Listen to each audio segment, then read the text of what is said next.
하나님의 말씀 나누겠습니다. 요한복음 1장 14절 말씀 우리 함께 봉독하겠습니다. 말씀이 육신이 되어 우리 가운데 거하심에 우리가 그의 영광을 보니 아버지의 독생자의 영광이 은혜와 진리가 아멘. 살아계신 하나님의 말씀입니다. 할렐루야. 하나님 아버지와 예수 그리스도로부터 오는 은혜와 평강이 이 시간 여러분 가운데 임하기를 소원합니다. 하나님 오늘 은혜 주시기를 원합니다. 오늘 회복이 넘치는 예배가 되기를 원합니다. 자, 오늘은 물이 바다 덮음 같은 주님의 영광이라고 하는 제목을 가지고 말씀의 은혜 나누려고 합니다. 요한복음 1장 1절에는 태초에 말씀이 계시니라 라고 이야기합니다. 그런데 그 말씀이 하나님과 함께 있었을 뿐만 아니라 그 말씀은 곧 하나님이시다 이렇게 말씀합니다. 태초에 하나님과 있었던 그분 누굴까요, 여러분? 태초에 하나님과 함께 계셨던 그분이 누구예요? 예수 그리스도. 예수 그리스도와 하나님은 동등한 말씀이시다 하는 얘기입니다. 자, 이 말씀이 우리에게 이제 무엇으로 주어졌습니까? 이 성경으로 주어졌죠. 그렇다면 우리는 이 성경 말씀을 통해서 누구를 아는 거예요? 예수 그리스도, 하나님 아버지를 알아가는 거죠. 그것이 성경의 1차적인 목적입니다. 호세아서 4장에 보면 하나님이 호세아를 통해서 이렇게 말씀하십니다. 이스라엘아, 이 땅에는 진실도 없고 인애도 없고 하나님을 아는 지식도 없구나. 오직 저주와 속임과 살인과 도둑질과 가는 뿐이다. 포악하기가 그지없구나. 그러므로 이 땅이 슬퍼하며 거기 사는 모든 자들, 모든 들짐승, 공중에 나는 새가 쇠잔할 것이다. 바다의 고기도 다 없어질 것이다. 이렇게 저주하십니다. 이 땅에 진실과 인애가 없어서, 즉 사랑과 진리가 없어서, 하나님을 아는 지식이 없어서 이 땅이 슬퍼하며 황폐할 것이다. 이렇게 호세아의 입을 통해서 하나님 말씀하고 계시는 거예요. 그러면서 호세아 6장 6절에 또 이렇게 말씀하십니다. 나는 인애를 원하고 제사를 원하지 아니하며 번제보다 하나님 아는 것을 원하노라 이렇게 말씀하세요. 하나님이 원하시는 것은 인애와 사랑입니다. 이것은 하나님의 정의와 공의입니다. 이 땅에 사라져가는 하나님의 진실 그리고 왜곡되는 진리 이것이 회복되기를 하나님은 원하시는 거예요. 자, 이것들은 하나님을 알게 되면 자연히 회복될 수 있는 것입니다. 그래서 하나님은 그토록 너희가 나를 알기 원한다라고 선지자의 입을 통해서 말씀해주고 계시는 것입니다.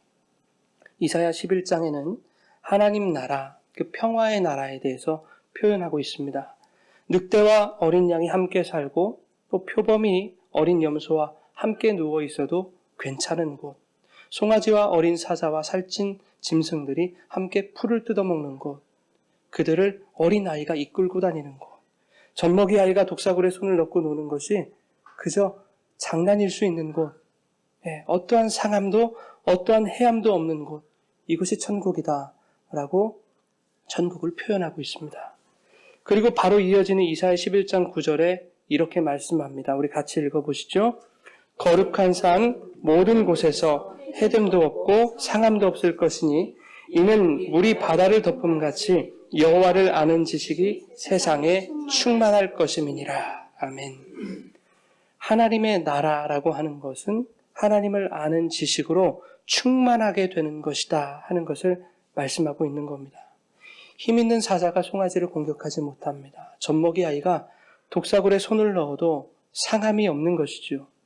약육강식과 힘의 논리로 포장되어 있는 그 세상의 방식, 세상의 왜곡된 진실이 철저하게 거부되는 곳, 그것이 바로 천국이다 하는 겁니다. 모두가 안전하고 모두가 평화로우며 모두가 행복한 곳, 그것이 바로 하나님 나라다라고 말씀하고 있는 것이죠. 그런데 이러한 천국은 물이 바다 덮음같이 여호와를 아는 지식이 세상에 충만하게 되는 것과 같다라고 말씀하고 있는 것입니다. 여러분, 이스라엘의 홍해를 건넌 사건, 오늘날 우리에게 무엇을 의미합니까?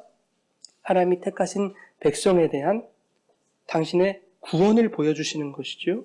그 구원은 홍해 바닷물에 빠져 죽을 수밖에 없었던 자들이 마른 땅으로 건너서 생명을 얻게 되는 은혜의 절정입니다. 한편 애굽의 모든 군대는 그 홍해에 몰살당했습니다. 어떻게 몰살당했습니까? 물이 바다 덮음같이 갈라져 있던 바닷물이 그들을 덮어버리는 것이지요. 여러분, 이스라엘이 홍해를 건넌다는 것은 그들에게 얼마나 큰 감격이었을까요? 구원의 감격이 있지 않았겠습니까? 애굽으로부터 그렇게 착취당하고 억압받고 그렇게 살았는데 이제 홍해 앞에서 그 애굽 군대에 잡혀서 죽을 줄 알았는데 하나님이 이 홍해를 가르셔서 우리를 구원하셨다. 얼마나 감격적이었을까요? 여러분, 우리를 생각해 보십시오. 자격 없는 우리가 그리스도의 은혜로 말미암아 구원받은 일, 내가 이 교회에 나와서 주님을 찬양하고 예배하는 이 놀라운 일 생각할 때마다 여러분 얼마나 감격스럽습니까? 여러분, 우리는 그 구원을 통하여서 날마다 감격 가운데 살아가는 사람들이지요. 그 구원을 통해 누리게 될 그 하나님 나라는 세상의 단어로 표현할 수 없을 정도로 평화롭고 행복한 곳일 겁니다. 그러나 그 구원도 그 천국도 물이 바다를 덮음 같은 이 심판이 반드시 있어야 주어지게 된다 하는 것입니다. 하박국 2장 12절부터 14절은 이스라엘을 압제하고 있는 바벨론에 대해서 이렇게 경고하고 있는 말씀입니다. 우리 같이 한번 읽어보시죠. 성읍을 건설하며 화 있을진저 불탈 것으로 수고하는 것과 나라들이 헛된 일로 피곤하게 되는 것이 만군의 여호와께로 말미암음이 아니냐. 이는 물이 바다를 덮음같이 여호와의 영광을 인정하는 것이 세상에 가득함이니라. 아멘. 바벨론의 여러 성읍들이 이렇게 건설될 때 노예로 잡혀온 이스라엘 민족들이 가혹하게 노동을 착취당했습니다. 그래서 그때에 헤아릴 수 없이 많은 사람들이 목숨을 잃었습니다. 하나님은 이렇게 불의한 방법으로 지어진 성읍들은 다 불탈 것이고 이 불의 심판은 만군의 여호와께서 이미 결정하신 바다라고 지금 말씀하고 계시는 거예요. 이러한 불의와 압제가 있는 곳에는 반드시 심판이 있다라는 것을 말씀하시면서 물이 바다 덮음같이 여호와의 영광을 인정하는 것이 세상에 가득할 것이다. 이렇게 말씀하고 있는 것입니다. 우리는 그저 아무 생각 없이 물이 바다 덮음같이 그냥 이렇게 노래하는 것 같아요. 아무 생각 없이. 심판의 메시지인데 온 세계에 성령의 단비가 내릴 것 같은 황금가루가 뿌려지는 듯한 그러한 연상을 하면서 이 찬양을 부르고 있습니다. 물론 여러분, 이 심판의 날 우리에게는 은혜의 날이 될 거예요. 그러나 여러분, 물이 바다 덮음같이 여호와의 영광이 인정되는 그날은 우리가 연상하는 그 그림과는 전혀 다를 수도 있다고 하는 겁니다. 성경에서 이 물은 하늘의 진리를 뜻합니다. 그 진리가 애굽을 삼켰던 홍해 바닷물처럼 이 땅의 힘의 논리와 세상의 방식을 덮어버리는 그 심판이 일어나야 하는 것입니다. 그래야 하나님 그 심판으로 영광을 받으시는 것이요. 애굽을 심판하시고 이스라엘을 살리셨듯이 이 세상 권세를 심판하시고 당신의 백성들을 살리시는 것으로서 하나님은 영광 받으시겠다는 겁니다. 이것이 출애굽기에 아주 잘 나타나 있습니다. 출애굽기 14장 17절부터 18절까지 우리 같이 읽겠습니다. 내가 애굽 사람들의 마음을 완악하게 할 것인즉 그들이 그 뒤를 따라 들어갈 것이라. 내가 바로와 그의 모든 군대와 그의 병거와 마병으로 말미암아 영광을 얻으리니 내가 바로와 그의 병거와 마병으로 말미암아 영광을 얻을 때에야 애굽 사람들이 나를 여호와인 줄 알리라 하시더니. 아멘. 여러분, 바로와 그의 병거와 마병으로 말미암아 영광을 얻을 때가 언제입니까? 갈라져 있던 물이 그들을 삼켜버릴 때입니다. 물이 바다를 덮었을 때, 하늘의 진리가 이 땅을 덮게 될 때 모든 자들이 그제서야 하나님이 정말 그 여호와 맞구나 라고 하는 그것을 알게 되는 것, 그것이 바로 하나님의 영광입니다. 그러므로 세상을 향한 하나님의 궁극적인 목적은 하나밖에 없는 거죠. 말씀을 통해 주어지는 하나님의 그 진리가 이 죄악된 세상을 덮고 또 그 세상에 속해 있던 나를 덮음으로써 추악한 세상의 그 실체와 나의 옛 애굽적 속성은 진리의 바닷물로 수장돼 버리고 새 이스라엘로서의 온전한 생명을 얻게 되는 것. 그것을 말하는 거죠. 이것을 성경은 뭐라고 얘기하냐? 하나님을 아는 것이다. 이렇게 얘기합니다. 하나님이 이 세상을 참 아름답게 만드셨죠. 예, 온 세상을 만드시고 보시기에 좋았더라. 이렇게 말씀하셨습니다. 근데 창세기 6장 6절에 보면 하나님이 땅 위에 사람을 지으셨음을 한탄하셨고 마음에 근심하셨다. 이렇게 말씀합니다. 왜 그렇죠, 여러분? 하나님이 왜 한탄하시고 왜 근심을 하셨을까요? 네, 창세기 6장 5절에 나와 있죠. 우리 같이 한번 읽겠습니다. 여호와께서 사람의 죄악이 세상에 가득함과 그의 마음으로 생각하는 모든 계획이 항상 악할 뿐임을 보시고, 사람의 죄악이 세상에 가득해요. 그리고 사람의 마음으로 생각하는 모든 것이 악할 뿐이다 라고 말씀하십니다. 이 세상이 그야말로 죄악의 바다가 된 거예요. 그래서 이 세상 속에서 기식하는 모든 것들을 하나님이 쓸어버리셔야겠다 이렇게 작정하신 겁니다. 마침내 하나님은 이 세상 죄악의 바다를 하늘의 물과 땅의 깊음의 샘에서 터져나온 그 물들로 쓸어버리시는 거예요. 그것이 바로 노아의 홍수입니다. 하늘의 진리인 그 물로서 죄악이 창일한 세상 바다를 덮어버리시는 것이요. 이것이 바로 물이 바다를 덮는 것입니다. 물이 바다를 덮으면 여러분 모든 것이 죽습니다.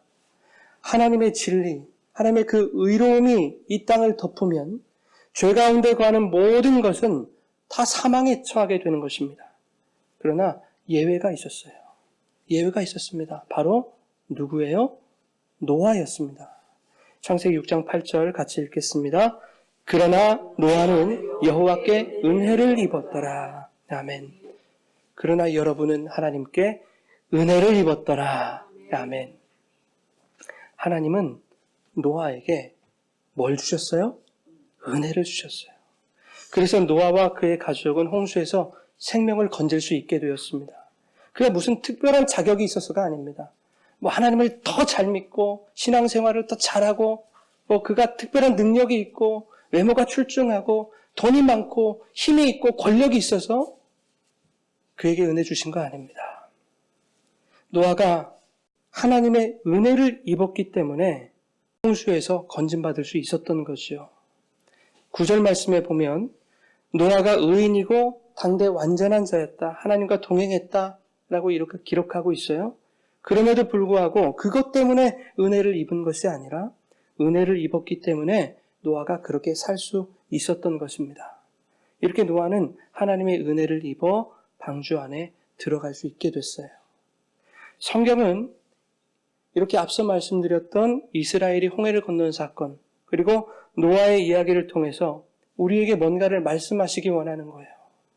뭘까요, 여러분? 저와 여러분이 그 이스라엘이다라고 하는 것을 말씀해 주시기 원하는 거예요. 저와 여러분이 바로 노아다라고 하는 것을 말씀해 주고 있는 거예요. 그러니 너희도 은혜 받은 자이다. 너희들의 어떤 자격 때문에 내가 너에게 은혜를 베푼 것이 아니라, 그렇죠? 내가 너에게 은혜를 주어서 너희가 그런 자들로 살아갈 수 있는 것이다 라고 하는 것을 말씀해 주시기 원하는 겁니다. 자, 그런데 요한복음 1장 14절 오늘 본문 말씀 한번 보십시오. 같이 읽겠습니다. 말씀이 육신이 되어 우리 가운데 거하심에 우리가 그의 영광을 보니 아버지의 독생자의 영광이요 은혜와 진리가 충만하더라. 말씀이 육신이 되어 오셨어요. 하나님이신 그 말씀이 태초에 하나님과 함께 계셨던 그 예수로 우리에게 오셨습니다. 그 예수의 영광을 보니 어떻대요? 아버지의 독생자의 영광이래요. 이게 무슨 말일까요? 아버지의 독생자의 영광. 아버지의 유일무이한 그 영광이 있었어요. 그게 무슨 영광이었습니까? 물이 바다 덮는 영광. 진리가 이 세상을 덮어버리는 그 영광. 그 영광이 아들 예수에게도 동일하게 있었다는 얘기예요. 아버지는 아들이고 아들은 아버지니까 그 영광 또한 동일한 거예요. 여러분, 진리가 이 땅을 덮어 심판한다는 것은 동시에 무슨 의미가 있을까요? 당신의 백성들에 대한 은혜의 절정, 바로 성도에게 주신 생명과 구원을 의미하지 않습니까? 그래서 그 예수의 영광을 보니 아버지의 영광이요 그 속에 뭐가 충만하다? 은혜와 진리가 충만하더라. 이렇게 말하는 거예요. 생명의 은혜, 구원의 은혜로 충만하고 진리로 덮어버리는 그 심판으로 충만하시는 거예요. 그게 하나님의 영광, 주님의 영광인 것입니다. 요한복음 14장 6절에 예수님이 이렇게 말씀하시죠. 내가 곧 길이다, 진리다, 생명이다.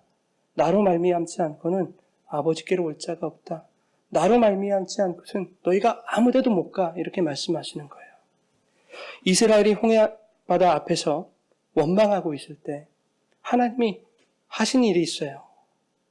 바닷길을 내셨습니다. 하나님이 길을 내셨어요. 이스라엘이 마른 땅으로 건너가자 뭘 하십니까? 진리의 물로 그 바다를 덮어버리셨어요.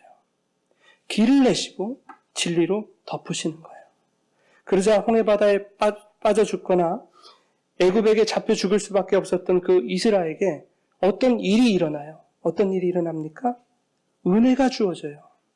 그 은혜의 절정, 생명, 구원이 그들에게 주어지는 겁니다. 길과 진리를 통해서 이제는 생명이 그들에게 주어지는 거예요. 하나님의 영광 안에는 이렇게 길과 진리, 생명으로 가득 차 있어요. 그런데 이것이 예수님에게도 동일하게 주어졌다 하는 겁니다. 그래서 예수님은 내가 길이다, 진리다, 생명이다 이렇게 말씀하셨던 거예요. 여러분 앞서 말씀드렸듯이 하나님이 우리에게 이 말씀을 주신 목적은 우리로 하여금 하나님을 알게 하시기 위해서입니다. 예수를 알게 하시기 위해서입니다. 하나님이 육신으로 오신 예수 그리스도를 통하여 그분이 어떻게 우리 인생 속에 길을 내주시고 그분의 진리가 우리의 세상적이고 정욕적인 그 자아를 어떻게 덮으셔서 어떻게 나에게 새 생명을 주시는지를 깨닫게 하시려는 거예요. 그것을 알게 하시려는 거예요. 성경은 오직 그것에만 관심이 있는 것입니다. 누가복음 4장 16절에는 예수님이 회당에서 성경을 읽으시는 장면이 나옵니다. 우리 같이 한번 읽어보겠습니다. 그 자랑하신 곳 안식일에 늘 하시던 대로 회당에 들어가서 성경을 읽으려고 서심해 선지자 이사의 글을 들이거늘 책을 펴서 이렇게 기록된 데를 찾으시니 곧 주의 성령이 내게 임하셨으니 이는 가난한 자에게 복음을 전하게 하시려고 내게 기름을 부으시고 나를 보내사 포로된 자에게 자유를 눈먼 자에게 다시 보게 함을 전파하며 눌린 자를 자유롭게 하고 주의 은혜의 해를 전파하게 하려 하심이라 하였더라. 책을 덮어 그 맡은 자에게 주시고 앉으시니 회당에 있는 자들이 다 주목하여 보더라. 아멘. 예수님은 안식일에 늘 하시던 대로 회당에서 성경을 읽으셨습니다. 뭘 읽으셨다고요? 성경. 어디에서요? 회당에서. 회당에는 누가 있죠, 여러분? 회당장. 그리고 종교인들이 있었을 거예요. 유대인들이 많았을 겁니다. 예수님이 성경을 읽으시는데 왜 하필 이사야의 그 말씀, 6장 12절인데 그 말씀을 인용하여 읽으셨을까요? 왜 그랬을까요? 그것은 성경이 무엇인지, 복음이 무엇인지 회당에 모인 그 종교인들과 유대인들에게 가르치시는 것입니다. 율법주의를 쩌드는 저들에게 얘들아 진짜 복음이 뭔 줄 알아? 진짜 성경이 뭔 줄 알아? 성경은 바로 이런 거야. 나는 이거 가르치러 왔거든. 나는 이거 행하러 왔거든. 이것을 말씀하시는 거예요. 성경은 가난한 자, 눈먼 자, 포로된 자, 눌린 자를 자유롭게 하는 거야. 해방시키는 거야. 그리고 주의 은혜의 해를 전파하는 거야. 이것을 말씀하셨던 거예요. 주님의 은혜의 해 무엇입니까? 바로 구원의 날. 물이 바다를 덮은 같은 그 영광의 날 말씀하시는 거예요. 이 주의 은혜의 해는 원어적인 의미로 보면 이렇습니다. 주님이 받아주실 날을 의미하는 거예요. 주님이 우리를 받아주실 날. 세상은 가난한 자, 눈먼 자, 포로된 자, 눌린 자들, 이렇게 힘없고 연약한 자들을 무시하고 또 착취하고 거들떠보지도 않지만 성경은 그러한 소외된 자들을 받아주시기 위해 예수가 오셨고 그 예수로부터 받아들여짐을 입을 그리스도의 영광의 날이 반드시 올 것이다 라고 하는 것을 말씀하고 있는 것입니다. 심지어 성경은 내가 의인을 부르러 온 것이 아니라 죄인을 부르러 왔다 말씀하셨고 잃어버린 자, 그 죄인 세리장 삭개오를 찾아 구원하기 위해 오셨다. 이렇게 말씀하고 있어요. 이러한 죄인들조차도 주님으로부터 받아들여지는 그날이 올 것이다. 그것이 바로 은혜이고 그 은혜의 날을 위하여 아버지의 독생자의 영광을 품고 주님이 이 땅에 오셨다라고 하는 것입니다. 여러분, 오늘날 우리는 노아의 시대보다 더욱 타락한 세상을 살아가고 있어요. 경제, 사회, 문화, 교육, 심지어 종교 모든 분야가 다 타락했습니다. 갈수록 진화하는 범죄의 수위들을 보면요. 정말 지금 당장 예수님이 오셔도 이상하지 않을 정도. 정말 예수님 바로 오셨으면 좋겠어요. 지금 당장 오셨으면 좋겠습니다. 이꼴 저꼴 보지 않게. 죄악으로 창궐한 이 세상이 혐오스럽고 구역질 난다고 성도들이 그렇게 얘기해요. 그러나 그럼에도 불구하고 수많은 성도들이 이 구조물 같은 세상의 힘의 논리와 성공의 논리를 동경하면서 그렇게 살아갑니다.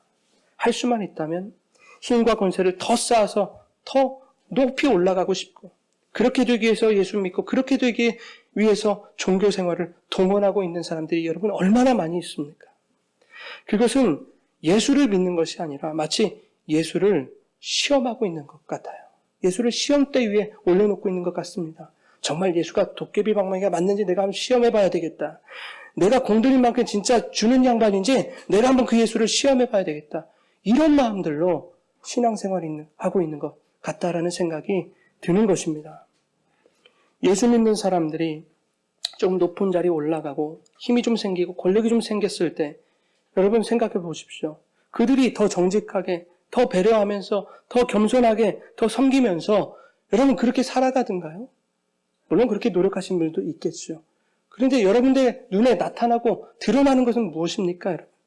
더 높은 자리 이용해 먹으려고 하고 더 그 힘으로 덕보려고 하지 않습니까? 교회 안에서도 계급 만들죠. 우리는 이런 부류야. 너희들은 그런 부류잖아. 근데 우리는 섞일 수 없어. 나누고 평가하고 선긋고 교회 안에서도 연약한 자, 소외된 자 이런 부류를 만들어 버린다니까요. 무례하기는 또 왜 그렇게 무례합니까? 아니 예수의 이름으로 대통령도 사탄이다. 대통령도 정죄할 수 있는 그런 권세는 도대체 누구에게 부여받은 것입니까, 여러분? 여러분, 세상 사람들뿐만 아니라 오늘날 우리 신앙인들 또한 마치 죄악으로 창궐한 시궁창 같은 이 세상의 바다, 홍해 바다 위에 놓여 있는 것과 다름없는 것입니다. 세상 사람들이나 믿는 자들이나 심지어 목사들까지도 자기 이익을 위해서라면 물불을 가리지 않아요. 나에게 해가 온다고 생각되면 예수의 이름을 이용해 가면서 사정없이 상대방을 물고 뜯지 않습니까? 그러면서 무슨 좋은 세상을 말할 수 있습니까? 그러면서 어떻게 천국을 말할 수 있어요? 천국은 늑대와 양이 친구 먹는 곳인데, 천국은 송아지와 사자가 사이좋게 풀 뜯어먹는 곳인데, 천국은 어떠한 상함도 어떠한 해함도 없는 곳인데, 이런 천국을 그들이 어떻게 입에 올릴 수 있으며 어떻게 그 천국에 갈 수 있다고 그들은 확신하고 있는 걸까요? 여러분, 하나님을 아는 지식은 예수를 아는 지식이죠. 빌립보서 3장 8절에 보면 예수를 아는 지식이 가장 고상하다고 말씀합니다. 이 우주에서 가장 고상한 지식을 가진 자들이, 그 예수를 아는 자들이 어떻게 그렇게 물고 뜯을 수 있습니까? 오히려 나는 그리스도만 계시면 모든 것을 잃어도 좋습니다. 심지어 내가 뜯겨도 좋습니다. 라고 고백해야 되는 게 맞는 거 아니에요? 여러분, 빌립보서 3장 8절 같이 한번 읽겠습니다. 또한 모든 것을 해로 여김은 내 주 그리스도 예수를 아는 지식이 가장 고상하기 때문이라. 내가 그를 위하여 모든 것을 잃어버리고 배설물로 여김은 그리스도를 얻고. 아멘. 여러분, 여러분이 이루어 놓은 모든 것을 잃을지라도 예수 그리스도를 얻으시기 바랍니다. 이 말이 여러분에게 저주처럼 들리는 것이 아니라 복음으로 들려지기를 축원합니다. 여러분, 하나님은 이 썩은내 진동하는 세상바다 한가운데서 어찌할 바를 모르고 방황하고 있는 이 인생들을 보시고 독생자 예수 그리스도의 몸으로 당신의 영광을 들고 이 세상에 오셨습니다. 그 영광을 가득 채우고 있는 진리와 은혜로 오신 거예요. 진리의 말씀으로 세상을 덮으시고 구원의 은혜를 통해 성도들이 그 죄악의 바다를 건너게 하시려고 오늘도 우리 가운데 그 예수님이 영광 들고 찾아오신 줄 믿습니다. 노아가 하나님의 은혜 없이 방주에 오를 수 없었거든요. 모세를 통해 홍해를 가르신 그 하나님의 구원의 역사 없이는 이스라엘이 그 죽음의 바다를 건널 수가 없었습니다. 예수가 먼저 손 내밀어서 바다에 빠진 베드로를 건져내주시기 전에 건져내지 않으셨다면 베드로는 그 죽음의 바다에서 영영 헤어나올 수 없었을 것입니다. 여러분, 오늘 우리 가운데 찾아오신 그 노아의 하나님, 모세의 하나님, 그리고 베드로의 예수님, 그 주님의 영광을 붙드시기를 바랍니다. 오늘 그 주님이 우리에게 구원의 방주가 되어주실 것입니다. 홍해를 가르쳤던 것처럼 오늘 우리가 살아가는 세상 바다 이 한가운데서도 마른 땅 그리고 안전한 길로 인도해 주실 것입니다. 행여나 세상의 유혹에 한눈 팔아서 그 세상 바다에 빠졌을지라도 주님이 손 내밀어 우리를 붙들어 주실 줄 믿습니다. 물이 바다를 덮는 그 주님의 영광이 온 세상에 가득하게 될 그날, 하나님의 의로우신 진리가 온 세상을 심판하게 될 그날, 우리는 구원의 방주로 오신 예수 그리스도 안에서 영원한 생명을 누리게 될 것입니다. 이 세상 바다, 거친 세파에 맞서 싸우면서 입었던 그 상처와 아픔들, 그 힘겨움과 고난으로부터 완전한 해방을 얻게 될 줄로 믿습니다. 이것이 여러분에게 큰 위로와 힘과 소망이 되기를 소원합니다. 여러분, 우리는 한 해의 마지막을 향해 달려가고 있습니다. 또한 우리 인생의 끝을 향해 달려가고 있습니다. 그런가 하면 이 세상 역사의 시간도 곧 끝이 오게 될 것입니다. 물이 바다 덮음 같이 여호와의 영광이 세상에 가득하게 될 그 날도 여러분 곧 우리 앞에 도래하게 될 것입니다.